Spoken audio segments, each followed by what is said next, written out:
Hi good evening everyone. Rajasthan question bank पर आपका हार्दिक स्वागत है। आज की जो हमारी क्लास है वो आपके नगर पालिका जो पार्ट बी है उसके अंदर आपके एक योजनाएं दे रखी है उनसे रिलेटेड है। आइए स्टार्ट करते हैं। देखिएगा, फर्स्ट क्वेश्चन क्या है आपका कि अमृत मिशन का आरंभ किया गया था। तो अमृत मिशन का आरंभ किसके द्वारा किया गया था? तो ऑप्शन ए दिया गया है माननीय प्रधानमंत्री द्वारा दिनांक 25 जून 2015 को।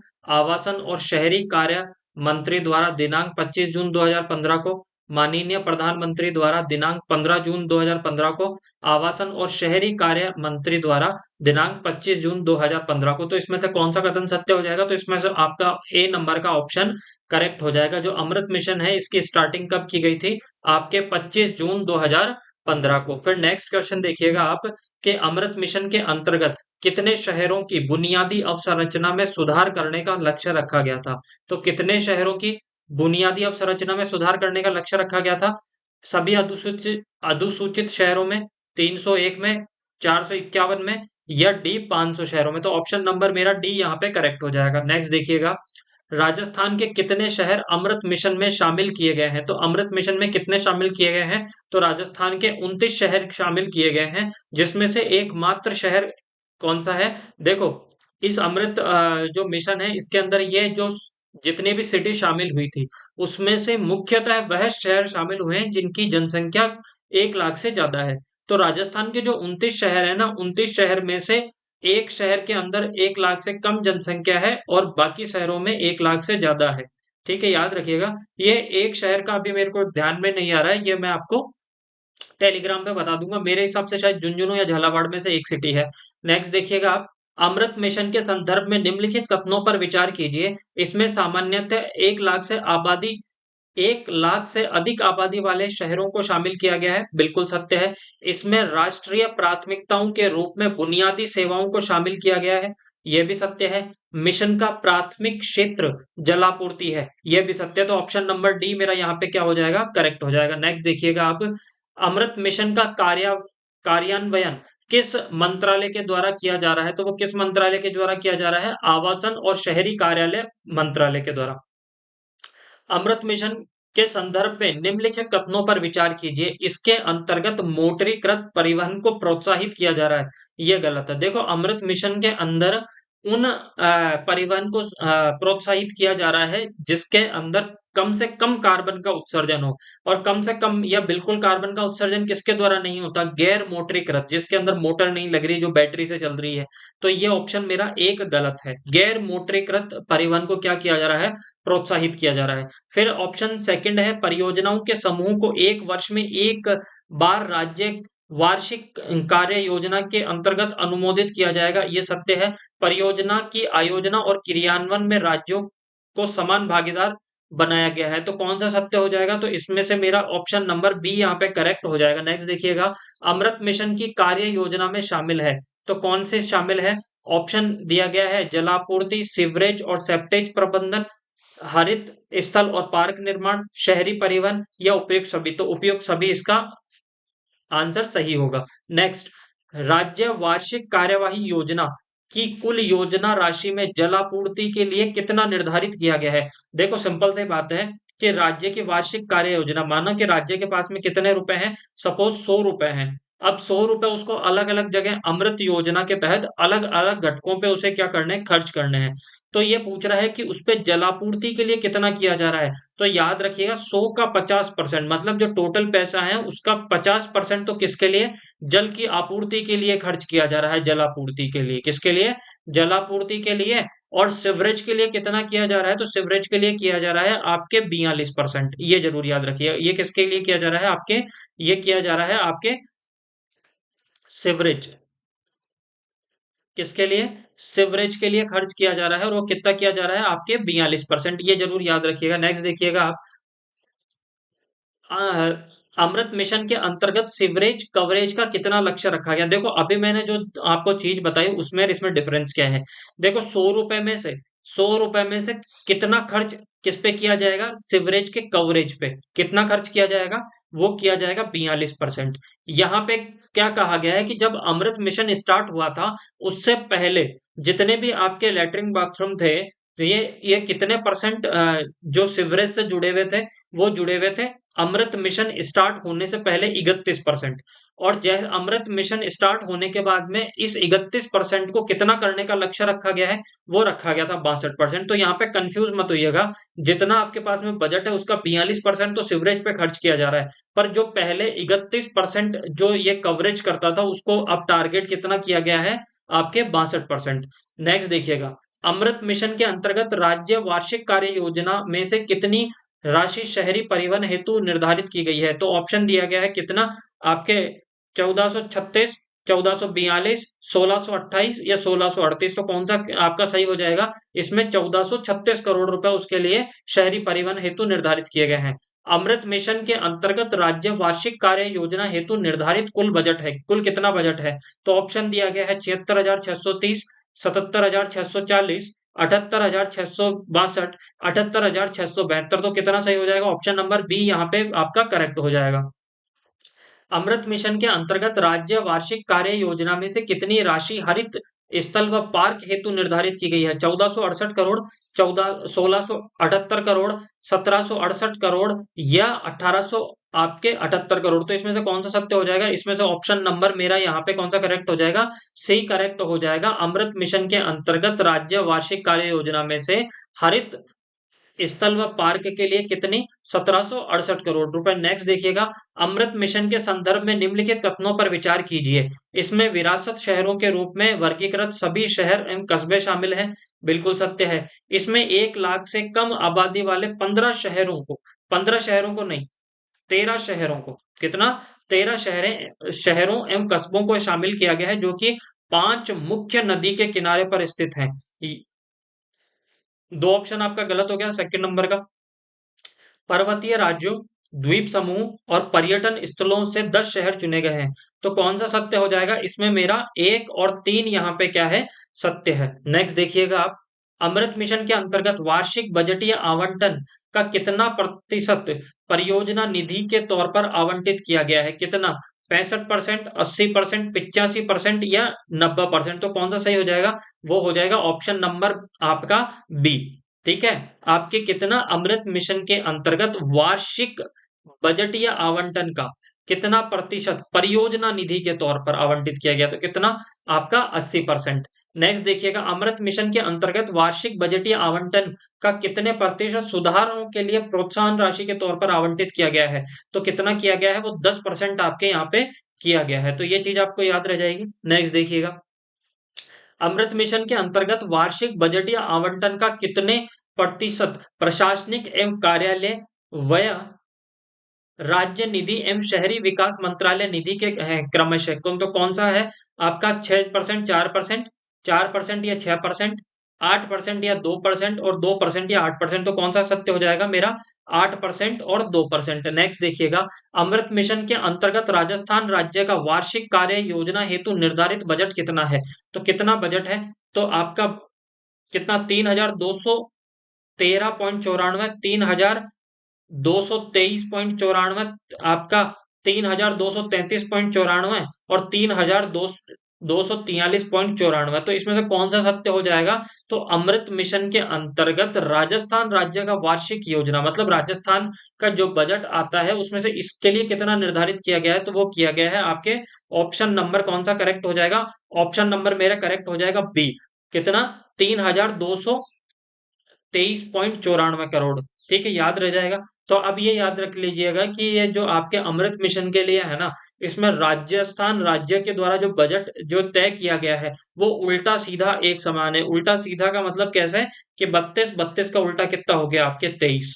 इस तरीके से आप इसको याद कर लीजिएगा। नेक्स्ट देखिएगा आप, अमृत मिशन के अंतर्गत राजस्थान को केंद्रीय सहायता के रूप में कितनी राशि प्राप्त हुई है, कितनी प्राप्त हुई है, 1541.95 करोड़, 1551.95 करोड़, 1561.95 करोड़ या 1571.95 करोड़। तो कौन सा करेक्ट हो जाएगा, ऑप्शन नंबर ए मेरा यहाँ पे करेक्ट हो जाएगा। अमृत मिशन के संदर्भ में निम्नलिखित कथनों पर विचार कीजिए। इसमें केंद्र और राज्य की भागीदारी समान है, बिल्कुल सत्य है। राज्यों के 50% में से राज्य का हिस्सा 30% है, स्थानीय निकाय का हिस्सा 20% है, ये भी सत्य है। जयपुर, जोधपुर, कोटा नगरीय निकायों के लिए केंद्र एवं राज्य स्थानीय निकायों का हिस्सा 33 37.33% है। देखो ये क्या है, आप सिर्फ ये याद रखिएगा कि जो अमृत मिशन है ना, उसके अंदर सपोज 100 रुपए का खर्चा हुआ है तो 100 में से 50% किसके द्वारा, सेंट्रल गवर्नमेंट, और 50% स्टेट गवर्नमेंट के द्वारा। अब ये जो राज्य सरकार 50% खर्चा करती है, ये 20% तो क्या करती है कि ये किससे लेती है, नगरीय निकायों से, और खुद करती है 30%। पर तीन सिटी कौन सी, जयपुर, जोधपुर, कोटा, यहां पर जो खर्चा किया जाता है वो भारत सरकार के द्वारा, राज्य सरकार के द्वारा,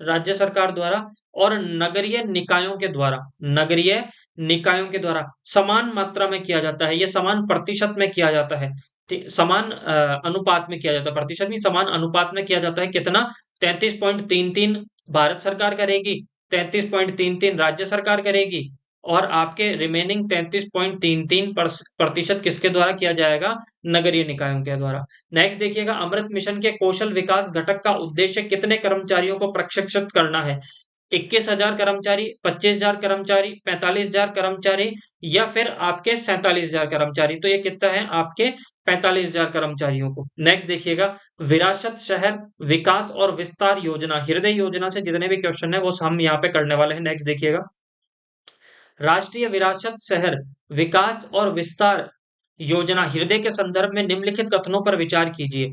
इसे 21 जून 2015 को शुरू किया गया था, सत्य है। यह संस्कृति एवं आवासन मंत्रालय के तत्वाधान में क्रियान्वित की जा रही है, ये गलत है। यह किसके द्वारा की जा रही है, तो आवासन एवं शहरी मंत्रालय के द्वारा। किसके द्वारा, आवासन, आवासन, आवासन एवं शहरी मंत्रालय द्वारा।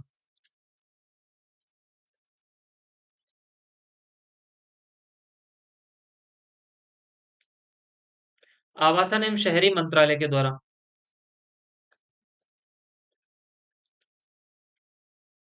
आवासन एवं शहरी मंत्रालय द्वारा।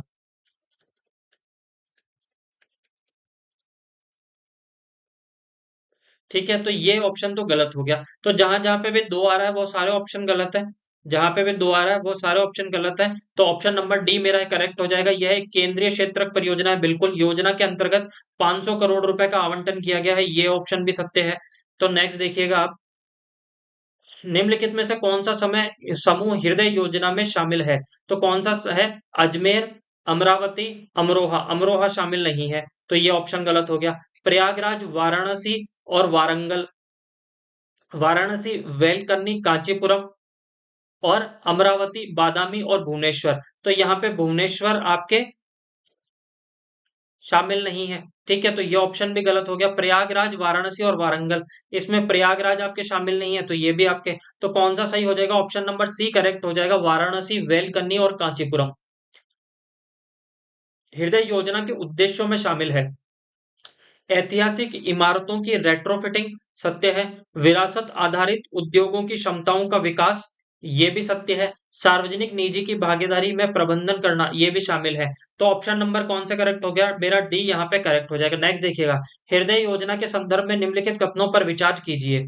विरासतों का दस्तावेजीकरण एवं मानचित्रण किया जाएगा, सत्य है। ज्ञान प्रबंध एवं कौशल विकास संबंधी कार्यक्रम इसमें शामिल है, ये भी सत्य है। विरासत पुनरुद्धार का प्रावधान इसमें शामिल है, ये भी सत्य है। तो ऑप्शन नंबर डी मेरा यहाँ पे करेक्ट हो जाएगा। नेक्स्ट देखिएगा, हृदय योजना हेतु राष्ट्रीय परियोजना प्रबंधन इकाई है, कौन सी है, तो ऑप्शन ए है राष्ट्रीय शहरी मामलों का संस्थान, राष्ट्रीय वास्तुकला का संस्थान, आईआईटी दिल्ली, नीति आयोग। तो ऑप्शन नंबर कौन सा करेक्ट हो जाएगा, ऑप्शन नंबर ए मेरा यहाँ पे करेक्ट हो जाएगा।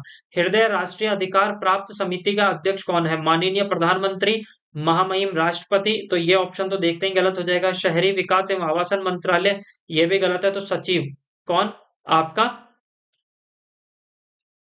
राष्ट्रीय, इसका राष्ट्र हृदय राष्ट्रीय प्राप्त अधिकार समिति का अध्यक्ष कौन है, तो इसका कौन हो जाएगा आपके, इसका एक बार आप चेक कर लीजिएगा, इसका है शहरी विकास एवं आवासन मंत्रालय। फिर देखिएगा, हृदय योजना के संदर्भ में निम्नलिखित कथनों पर विचार कीजिए। माननीय, सॉरी, स्थानीय स्तर पर समीक्षा और निगरानी हेतु शहर स्तरीय सलाहकार और निगरानी समिति की स्थापना की जाएगी, सत्य है। इन समितियों द्वारा मिड कोर्स सुधार की सिफारिशें भी की गई है, यह भी सत्य है।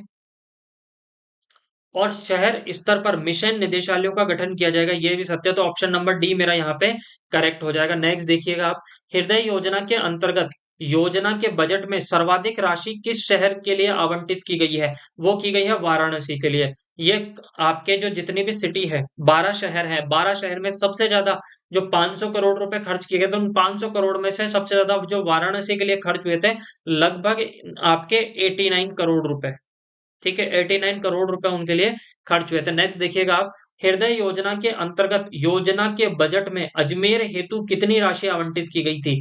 ऑप्शन है 69.31 करोड़, 40.54 करोड़, 40.24 करोड़ और 40.04 करोड़। तो ऑप्शन नंबर डी मेरा सही हो जाएगा, 40.04 करोड़ रुपए किसके लिए? अजमेर के लिए। और याद रखना कि आपको पूछा जाएगा, देखो 3 सिटी है आपकी, हृदय योजना के अंतर्गत निम्न में से शहरों के किस समूह के लिए समान राशि आवंटित की गई है? तो समान राशि आवंटित किसके लिए की गई है? तो वो की गई है आपके अजमेर, गया और मथुरा, इन तीनों के लिए समान राशि। इन सब सिटी के अंदर कितने रुपए खर्च हुए थे? 0.40 करोड़ रुपए इनको आवंटित किए गए। मथुरा को भी 40.04 करोड़ रुपए, गया को भी 40.04 करोड़ रुपए और अजमेर को भी 40.04 करोड़ रुपए। और सर्वाधिक किसको हुए थे? तो सर्वाधिक हुए थे आपको वाराणसी को। किसको? वाराणसी के लिए खर्च किए गए थे 89 करोड़ रुपए। याद रह जाएगा आपको। नेक्स्ट योजना देखिए आप, दीनदयाल अंत्योदय योजना। कौन सी? दीनदयाल अंत्योदय योजना, राष्ट्रीय शहरी आजीविका मिशन। ठीक है, अब देखो दीनदयाल अंत्योदय योजना राष्ट्रीय शहरी आजीविका मिशन कब आरंभ किया गया था? ऑप्शन दिया गया है 26 जनवरी 2014, 1 अप्रैल 2014, 15 अगस्त 2014 या फिर 2 अक्टूबर 2014। तो ये दीनदयाल अंत्योदय योजना राष्ट्रीय शहरी आजीविका मिशन आपके कब शुरू किया गया था? 1 अप्रैल 2014 को। राजस्थान में दीनदयाल अंत्योदय योजना राष्ट्रीय शहरी आजीविका मिशन का क्रियान्वयन किस विभाग द्वारा किया जा रहा है? स्वायत्त शासन विभाग द्वारा, सहकारिता विभाग द्वारा, जन कल्याण विभाग द्वारा और आयोजना विभाग के द्वारा। तो ऑप्शन नंबर आपका ए करेक्ट हो जाएगा। देखिएगा, राज्य स्तर पर डे एन्युअलम, अब इसको मैं डे एन्युअलम बोलूंगा, आप समझ जाइएगा मैं दीनदयाल योजना के बारे में बात कर रहा हूं कि क्रियान्वयन हेतु स्थापित शासकीय परिषद की अध्यक्षता किसके द्वारा की जाती है? तो वो किसके द्वारा की जाती है? तो वो किया जाते हैं आपके माननीय मुख्यमंत्री द्वारा, माननीय नगर विकास एवं आवासन मंत्री द्वारा, सचिव स्वायत्त शासन विभाग द्वारा, परियोजना निदेशक द्वारा। तो इसका कौन सा करेक्ट हो जाएगा? इसमें से आपका ऑप्शन नंबर सी करेक्ट, आपका ऑप्शन नंबर बी करेक्ट हो जाएगा। ये किसके द्वारा की जाती है? आपके राज्य स्तर पर। तो किसके? माननीय नगरीय विकास एवं आवासन मंत्री द्वारा। ठीक है, याद रह जाएगा। नेक्स्ट देखिएगा आप, डे एन्युअलम को आरंभ में कितने नगर निकायों में क्रियान्वित किया गया था? जो दीनदयाल अंत्योदय योजना है, इसको शुरुआत के कितने नगरीय निकायों में क्रियान्वित किया गया था? तो ये नगरीय कितने में? 40 नगरीय निकायों के अंदर इसको क्रियान्वित किया गया था। नेक्स्ट देखिएगा आप, आपका दीनदयाल अंत्योदय योजना के अंतर्गत सभी नगरीय निकायों को कब शामिल किया गया था? 2015-16 में, 2016-17 में, 2017-18 में या 2018-19 में? तो ऑप्शन नंबर मेरा कौन सा करेक्ट हो जाएगा? ऑप्शन नंबर मेरा बी करेक्ट हो जाएगा, 2016-17 में इसको शामिल किया गया था। फिर दीनदयाल अंत्योदय योजना के अंतर्गत केंद्र सरकार एवं राज्य सरकार के द्वारा वित्त पोषण का अनुपात है। पहले केंद्र सरकार पूछा है और बाद में राज्य सरकार। तो केंद्र सरकार का कितना है? 60% और इसका आपके 40%। तो ये देखिएगा, और अगर पहले राज्य सरकार और केंद्र सरकार देता तो बी ऑप्शन करेक्ट हो जाता। नेक्स्ट देखिएगा, आपके दीनदयाल अंत्योदय योजना के अंतर्गत किस माध्यम से वित्तीय सहायता प्रदान की जाएगी? कौन से? पैसा पोर्टल के माध्यम से, क्लास आवास पोर्टल के माध्यम से, क्रेडिट लाइन के माध्यम से, उपयुक्त सभी माध्यमों से। तो ऑप्शन कौन सा करेक्ट हो जाएगा? ए मेरा यहाँ पे करेक्ट हो जाएगा। दीनदयाल अंत्योदय योजना के पात्र होंगे शहरी गरीब परिवार, आस्था कार्ड धारक, ऐसे परिवार जिनकी वार्षिक आय 3 लाख रुपए से कम है। तो कौन सा सत्य हो जाएगा? तो ऑप्शन नंबर डी मेरा करेक्ट हो जाएगा। ये सारे के सारे लोग दीनदयाल अंत्योदय योजना के पात्र होंगे। नेक्स्ट देखिएगा, दीनदयाल अंत्योदय योजना के अंतर्गत अधिकारियों को प्रशिक्षण देने हेतु प्रति प्रशिक्षणार्थी कितनी राशि का व्यय किया जाएगा? 5,000, 7,500, 9,000, 9,200। तो ऑप्शन नंबर बी मेरा करेक्ट हो जाएगा कि दीनदयाल अंत्योदय योजना के अंतर्गत अधिकारियों को प्रशिक्षण देने के लिए कितनी राशि व्यय होगी। हर एक अधिकारी पर 7500 रुपए खर्च हो जाएंगे। दीनदयाल अंत्योदय योजना के अंतर्गत दी जाने वाली सहायता राशि के संदर्भ में निम्नलिखित कथनों पर विचार कीजिए। सहायता राशि प्रत्यक्ष लाभ हस्तांतरण DBT direct to bank transfer के माध्यम से दी जाएगी, सत्य है। सहायता राशि पैसा पोर्टल के माध्यम से हस्तांतरित की जाएगी, यह भी सत्य है। यह राशि 24 किस्तों में 24 माह में दी जाएगी, यह गलत है। यह राशि 24 किस्तों में नहीं, 36 किस्तों के अंदर दी जाएगी। 36 किस्तों में और 36 महीनों में, 36 माह के अंदर दी जाएगी, ये यहाँ पे सत्य होता। यहाँ पे ऑप्शन नंबर 1 और 2 मेरा यहाँ पे करेक्ट है। नेक्स्ट देखिएगा, आपके दीनदयाल अंत्योदय योजना के संदर्भ में निम्नलिखित कथनों पर विचार कीजिए। इसका उद्देश्य स्वरोजगार हेतु कम कम ब्याज दर पर ऋण उपलब्ध कराना है, सत्य है। कौशल प्रशिक्षण के माध्यम से शहरी गरीबों को रोजगार के बेहतर अवसर उपलब्ध कराए जाएंगे, ये भी सत्य है। शहरी गरीब महिलाओं को महिला एवं स्व सहायता समूह में संगठित किया जाएगा, यह भी सत्य। तो ऑप्शन नंबर डी मेरा यहाँ पे करेक्ट हो गया। दीनदयाल अंत्योदय योजना के अंतर्गत शहरी बेघरों के लिए आश्रय निर्माण संचालन एवं अनुरक्षण हेतु वित्तीय सहायता प्रदान की जाएगी, सत्य है। शहरी पथ विक्रेताओं को गरिमामय रूप से आजीविका के अवसर प्रदान करने पर बल दिया जाएगा, यह भी सत्य है। तो ऑप्शन नंबर मेरा यहाँ पे सी करेक्ट हो जाएगा। नेक्स्ट देखिएगा, आपका एस एच जी क्या होता है? स्मॉल हाउसिंग, नहीं sorry, self help groups. S का मतलब है आपके सेल्फ, एच से हो गया आपका हेल्प और जी से हो गया आपका ग्रुप। ठीक है, सेल्फ हेल्प ग्रुप के को रिवॉल्विंग फंड प्राप्त करने के लिए न्यूनतम कितनी अवधि में कार्यरत होना चाहिए? तो कितने में? 3 माह में अंदर कार्यरत होना चाहिए। नेक्स्ट, सेल्फ हेल्पिंग ग्रुप हेतु आपका दीनदयाल अंत्योदय योजना की राशि में से कितनी राशि तक रिवॉल्विंग फंड उपलब्ध करवाया जाएगा? 10,000, 15,000, 20,000 या 50,000? तो ऑप्शन नंबर ए मेरा यहाँ पे करेक्ट होगा। ठीक है, तो ये 3 योजना पढ़ ली। अब चौथी योजना हमारी यहाँ पे है इंदिरा गांधी शहरी क्रेडिट कार्ड योजना। इंदिरा गांधी शहरी क्रेडिट कार्ड योजना कब आरंभ किया गया? कब आरंभ की गई? 6 जुलाई 2021, 6 अगस्त 2021, 6 अगस्त 2021, 22 या 6 जुलाई 2022? तो ये रखना कि ये इंदिरा गांधी शहरी क्रेडिट कार्ड योजना है ना, ये चालू तो हमारे कब की गई थी? 22 के, वो 21 के अंदर की गई। तो 2 ऑप्शन तो गलत हो गए आपके। ये कब की गई थी? 6 अगस्त 2021 को। मूल रूप से इंदिरा गांधी शहरी क्रेडिट कार्ड योजना की अवधि निर्धारित की गई थी, कितनी की गई थी? तो ये की गई थी आपके 6 अगस्त 2021 से 31 मार्च 2022 तक। ठीक है, याद रह जाएगा आपको। नेक्स्ट देखिएगा आप, इंदिरा गांधी शहरी क्रेडिट कार्ड योजना का वित्त पोषण किया जाता है। तो इंदिरा गांधी शहरी क्रेडिट कार्ड योजना हमारे राज्य सरकार की है, तो इसका वित्त पोषण भी किसके द्वारा किया जाएगा? 100% राज्य सरकार के द्वारा। इंदिरा गांधी शहरी क्रेडिट कार्ड योजना के अंतर्गत कितना ऋण प्रदान किया जाएगा? एकल उद्यमी को 20,000 रुपए एवं सामूहिक उद्यमी को 50,000 रुपए? गलत है। केवल सामूहिक उद्यमी को 50,000 रुपए? नहीं, केवल एकल उद्यमी को 50,000 रुपए। ये मेरा ऑप्शन नंबर सी मेरा करेक्ट हो जाएगा। एक इंडिविजुअल पर्सन को 50,000 रुपए तक का ऋण दिया जाएगा। फिर इंदिरा गांधी शहरी क्रेडिट कार्ड योजना के अंतर्गत पात्र आयु वर्ग, कितने आयु वर्ग के लोगों को ये स्कीम के तहत बेनिफिट मिलेगा? तो ये मिलेगा आपके 18 वर्ष से 40 वर्ष तक के लोगों को। नेक्स्ट देखिएगा आप, इंदिरा गांधी शहरी क्रेडिट कार्ड योजना का संचालन किसके द्वारा किया जाता है? परियोजना निदेशक द्वारा, सचिव वित्त मंत्रालय द्वारा, सचिव सहकारिता विभाग द्वारा या मुख्य सचिव द्वारा? तो ऑप्शन नंबर ए मेरा करेक्ट हो जाएगा, परियोजना निदेशक द्वारा। जिला स्तर पर योजना के क्रियान्वयन हेतु किसे नोडल अधिकारी नियुक्त किया गया है? तो जिला स्तर पे कौन होता है? तो वो होता है आपके जिला कलेक्टर, संभाग पे संभागीय आयुक्त। नेक्स्ट देखिएगा, इंदिरा गांधी शहरी क्रेडिट कार्ड योजना में आवेदन करने के संदर्भ में निम्नलिखित कथनों पर विचार कीजिए। आवेदक अनिवार्यतः राजस्थान के शहरी क्षेत्र का निवासी होना चाहिए, सत्य है। आवेदक जन आधार कार्ड धारी होना चाहिए, सत्य है। आवेदक के पास में राजस्थान में स्थायी और साथ ही वर्तमान निवास से संबंधित दस्तावेज होने चाहिए। तीनों ऑप्शन सही है।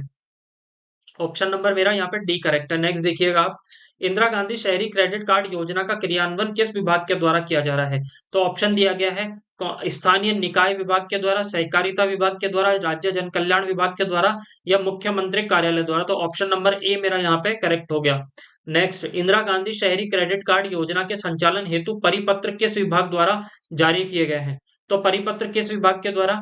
स्थानीय निकाय विभाग द्वारा, मुख्यमंत्री कार्यालय द्वारा, वित्त विभाग के द्वारा या उद्यम एवं कौशल विकास विभाग के द्वारा। तो किसके द्वारा किए जा रहे हैं? तो याद रखिएगा, परिपत्र किसके द्वारा, किस विभाग के द्वारा? तो वो किए जा रहे हैं आपके वित्त विभाग के द्वारा। नेक्स्ट, इंदिरा गांधी शहरी क्रेडिट कार्ड योजना हेतु ऑनलाइन वेब पोर्टल पर किए गए आवेदनों को संबंधित नोडल अधिकारी द्वारा कितने दिनों में सत्यापित किया जाता है? तो देखिएगा, इंदिरा गांधी शहरी क्रेडिट कार्ड योजना हेतु ऑनलाइन वेब पोर्टल पर जो जितने भी आवेदन किए हैं, उनको संबंधित नोडल अधिकारी द्वारा 7 दिनों के अंदर क्या किया जाता है? सत्यापित किया जाता है। नेक्स्ट देखिएगा, योजना के तहत प्राप्त आवेदनों की निकाय स्तर पर छंटनी किसके द्वारा की जाती है? तो किसके द्वारा की जाती है? वो की जाती है ऑप्शन नंबर छटनी।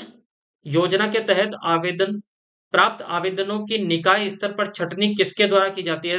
तो ये की जाती है आपके स्क्रीनिंग कमेटी के द्वारा। किसके द्वारा?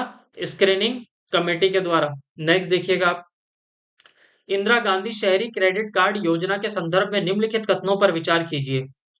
ऋण वितरण के हेतु बैंक द्वारा कार्य लागत का कोई कोटेशन नहीं लिया जाएगा, सत्य है। स्ट्रीट वेंडर श्रेणी के आवेदनों के लिए ऊपरी सीमा निर्धारित नहीं की गई, ये भी सत्य है। योजना के आवेदन हेतु निकायों द्वारा निर्धारित नाम मात्र का शुल्क वसूला जाएगा। याद रखिएगा, इंदिरा गांधी शहरी क्रेडिट कार्ड योजना में यदि कोई व्यक्ति पात्र है और वो इसके लिए फॉर्म फिल करता है तो उससे कोई भी चार्ज नहीं वसूला जाएगा। तो ऑप्शन नंबर कौन सा सत्य होगा? 1 और 2। नेक्स्ट देखिएगा, इंदिरा गांधी शहरी क्रेडिट कार्ड योजना के संदर्भ में निम्नलिखित कथनों पर विचार कीजिए। इसमें ईडब्ल्यूएस वर्ग को प्राथमिकता दी गई है, गलत है। सभी वर्गों को प्राथमिकता दी गई है। सहायता राशि एक मुश्त दी जाएगी, ये सत्य है। आवेदन पत्रों की छटनी निकाय स्तर पे की जाएगी, ये भी सत्य है। तो ऑप्शन नंबर मेरा यहाँ पे कौन सा करेक्ट हो जाएगा? बी करेक्ट हो जाएगा, 2 और 3। नेक्स्ट देखिएगा, आवेदन पत्रों की स्क्रीनिंग कमेटी का अध्यक्ष कौन होता है? आयुक्त या अधिशासी अधिकारी, जिला कलेक्टर, अग्रणी जिला बैंक प्रबंधक या जिला उद्योग केंद्र निदेशक। तो कौन सा सत्य हो जाएगा मेरा? ये आयुक्त या अधिशासी अधिकारी। नेक्स्ट, आवेदन पत्रों की स्क्रीनिंग कमेटी कमेटी के संदर्भ में निम्नलिखित कथनों पर विचार कीजिए। इसमें अध्यक्ष सहित कुल 5 सदस्य होंगे, बिल्कुल सत्य है। जिला परियोजना अधिकारी, नगर निकाय द्वारा अधिकृत प्रतिनिधि इसमें संयोजक होंगे, यह भी सत्य है। इसमें जिला उद्योग केंद्र का एक प्रतिनिधि होगा, यह भी सत्य है। तो ऑप्शन नंबर डी मेरा यहाँ पे करेक्ट हो जाएगा। इंदिरा गांधी शहरी क्रेडिट कार्ड योजना के अंतर्गत प्राप्त ऋण मॉरेटोरियम अवधि कितनी निर्धारित की गई है? तो मॉरेटोरियम की अवधि कितने हैं आपके? 3 महीने। नेक्स्ट देखिएगा, इंदिरा गांधी शहरी क्रेडिट कार्ड योजना के अंतर्गत प्राप्त ऋण के संदर्भ में निम्नलिखित कथनों पर विचार कीजिए। यह पूरी तरीके से ब्याज मुक्त और ऋण यह पूरी तरीके से ब्याज मुक्त ऋण होगा, सत्य है। ऋण का भुगतान 12 के महीने में करना होगा, यह भी सत्य है। उपखंड अधिकारी द्वारा लाभार्थी का सत्यापन किया जाएगा, यह भी सत्य है। तो ऑप्शन नंबर डी मेरा यहाँ पे करेक्ट हो जाएगा। फिर देखिएगा, इंदिरा गांधी शहरी क्रेडिट कार्ड योजना के माध्यम से लगभग कितने लाभार्थी को लाभ पहुंचाने का लक्ष्य रखा गया है? तो कितने को रखा गया है? 5 लाख लाभार्थी। इंदिरा गांधी शहरी क्रेडिट कार्ड योजना के अंतर्गत ऋण का वितरण किया गया है, तो किसके?